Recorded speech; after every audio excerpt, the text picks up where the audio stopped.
안녕하세요. 오늘은 투세븐빛 거래소에 대해 설명을 해드릴 텐데 영상 고정 댓글에 있는 링크로 접속해서 가입을 해주시게 되면 $100를 즉시 받으실 수 있으니까 참고해주시면 되겠습니다. 나스닥의 서클이 연이은 고공행진을 이어가고 있습니다. 서클은 USDC의 발행사이며 스테이블 코인 시장의 핵심 기업입니다. 티커는 CRCL이며 2025년 6월 4일에 나스닥에 상장했는데요. 미국 상원 통과 법안 및 의회 규제 추진으로 인해 투명성과 신뢰도가 상승하였습니다. 나스닥에 상장된 서클은 산업선도 기업으로 규제 수혜, 기술력, 수익 기반을 모두 확보하고 있어 한 주당 $300 이상의 가치를 가질 것으로 판단됩니다. 서클 기업의 변동성이 심해질수록 스테이블 코인 기반의 코인들이 변동성이 심해질 것으로 판단되는데 투세븐빛 선물 거래소 추천드립니다. 투세븐빛 거래소는 영국의 세인트 빈센트 그레나딘에서 정식으로 허가받은 거래소입니다. 코인 선물 거래로 유명한 4개의 대형 거래소를 비교해보겠습니다. 먼저 거래 수수료부터 설명드리겠습니다. 투세븐빛은 가장 저렴한 0.01%, 바이비트는 0.075%, 비트겟은 0.06%, 바이낸스는 0.04%입니다. 한국어 지원은 투세븐빛을 제외한 투세븐빛 거래소는 영국의 세인트 빈센트 그레나딘에서 정식으로 허가받은 거래소입니다. 코인 선물 거래로 유명한 4개의 대형 거래소를 비교해보겠습니다. 먼저 거래 수수료부터 설명드리겠습니다. 투세븐빛은 가장 저렴한 0.01%, 바이비트는 0.075%, 비트겟은 0.06%, 바이낸스는 0.04%입니다. 한국어 지원은 투세븐빛을 제외한 나머지 거래소는 전부 불가능입니다. 레버리지는 투세븐빛 200배, 바이비트 100배, 비트겟 125배, 바이낸스 125배, 원화 입출금도 투세븐빛만 가능하고 바이비트, 비트겟, 바이낸스는 전부 불가합니다. 투세븐빛은 수수료만 보더라도 0.01%로 업계 최저 수수료인데 한국어 지원과 높은 레버리지, 원화 입출금이 가능합니다. 그러면 회원가입을 해보도록 하겠습니다. 보고 계시는 영상 아래쪽에 더보기 댓글에 있는 가입 링크를 눌러서 들어갑니다. 가입 링크를 클릭하셔서 가입하셔야 이벤트 참여가 가능하며 가입 즉시 $100를 받으실 수 있습니다. 링크를 누르면 이렇게 회원 가입 창이 나옵니다.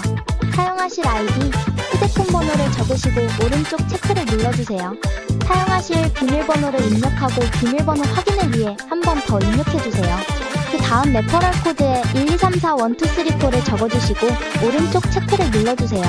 그림에 있는 숫자를 적어주시고 약관 2개에 모두 체크해주신 후에 가입 버튼을 눌러주세요.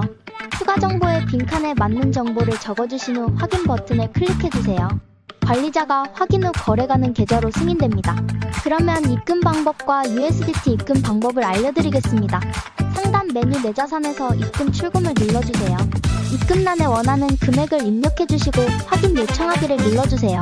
자동으로 카카오톡 메신저로 가상계좌를 안내해드립니다. 원화 입금이 완료되었다면 USDT로 교환하는 방법을 알려드리겠습니다. 내 자산에서 교환을 클릭해주세요. 교환 탭에서는 원화와 USDT로 교환이 가능합니다. 투세븐빛은 교환 수수료가 무료입니다. 마음 놓고 교환하세요. 원하는 금액을 정하신 후 전환하기를 클릭하시면 완료됩니다. 다음으로 거래 방법에 대해 알아보겠습니다. 홈페이지 메뉴에서 USDT 선물을 클릭해주세요. 이 화면에서 거래를 하실 수 있는데요. 위쪽에는 현재 보고 있는 코인명이 있고 여기를 누르시면 다른 코인도 거래하실 수 있습니다. 오른쪽 주문창에서 코인을 주문하실 수 있습니다. 위에서부터 시장가, 지정가를 선택하실 수 있고 레버리지 비율을 선택하신 후에 아래 주문금액 탭에서 주문하실 금액을 설정하세요. 주문을 정했으면 매수는 롱, 매도는 숏 버튼을 클릭하시면 주문이 완료됩니다. 주문이 체결되면 잔고 내역의 보유 포지션이 실시간으로 보여집니다. 현재 투세븐빛 이벤트 기간입니다. 첫 가입 시 $100를 무료로 받고 거래하실 수 있습니다. 가입 링크를 클릭하셔서 가입하셔야 이벤트 참여가 가능하며 가입 즉시 $100를 받으실 수 있습니다. 고정 댓글에 이벤트 정보를 적어두었으니 확인 바랍니다. 투자 명언으로 이 영상을 마칩니다. 투자는 단순히 숫자의 움직임을 쫓는 것이 아니라 시간이라는 위대한 도구를 활용해 불확실성과 두려움을 이겨내는 여정이다. 시장은 늘 요동치고 사람들의 감정은 흔들리지만 진정한 투자자는 그런 파도 속에서도 자신만의 원칙을 지키며 기다릴 줄 안다. 가치는 결국 드러나게 되어 있고 인내는 반드시 보상을 가져온다. 가장 큰 수익은 단기적인 예측이 아니라 장기적인 확신에서 비롯된다. 결국 투자는 지식보다 태도, 정보보다 인내가 더 중요하다.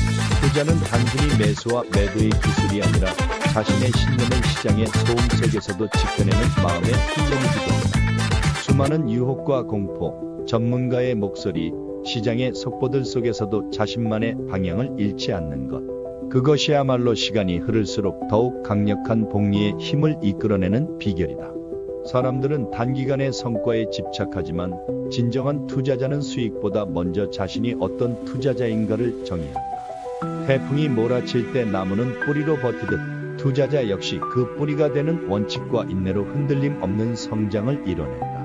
긴 영상 시청해주셔서 감사합니다.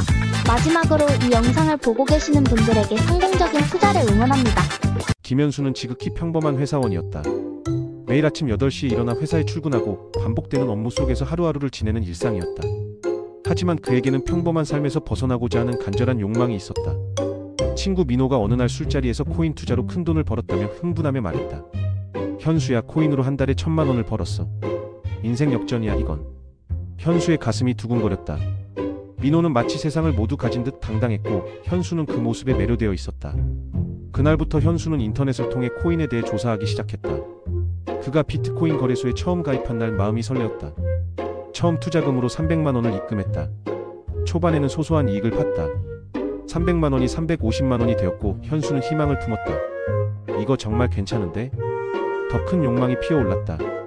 은행에서 대출을 받아 투자금을 1,000만 원으로 늘렸다. 며칠 만에 그의 투자금은 1,500만 원으로 불어났다.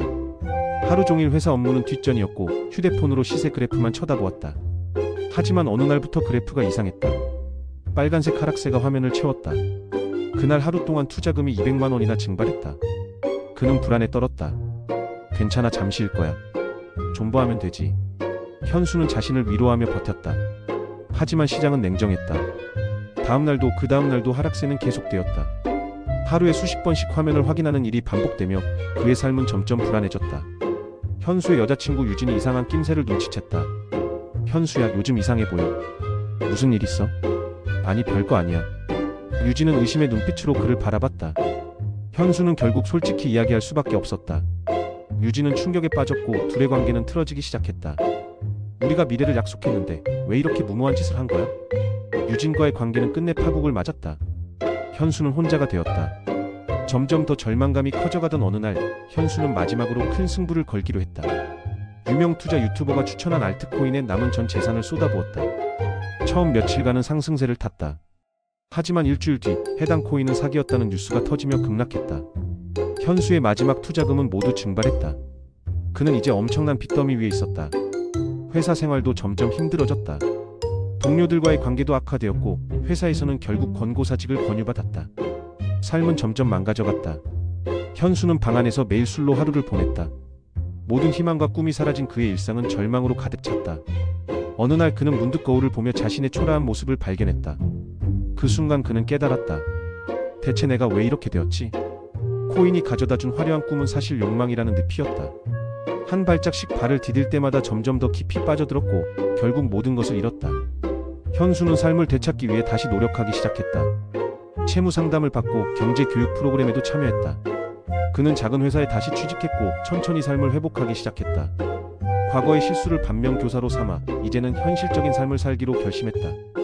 지금 그는 비록 큰 돈은 없지만 더 이상 욕망의 늪에 빠지지 않고 매일의 작은 행복을 소중히 여기며 살아가고 있다. 현수는 마침내 알게 되었다. 욕망은 때로는 삶을 발전시키지만 때로는 모든 것을 빼앗아 갈 수 있는 위험한 칼날과 같다는 것을. 그리고 진정한 행복은 무모한 도박이 아니라 천천히 그리고 신중히 만들어가는 것임을.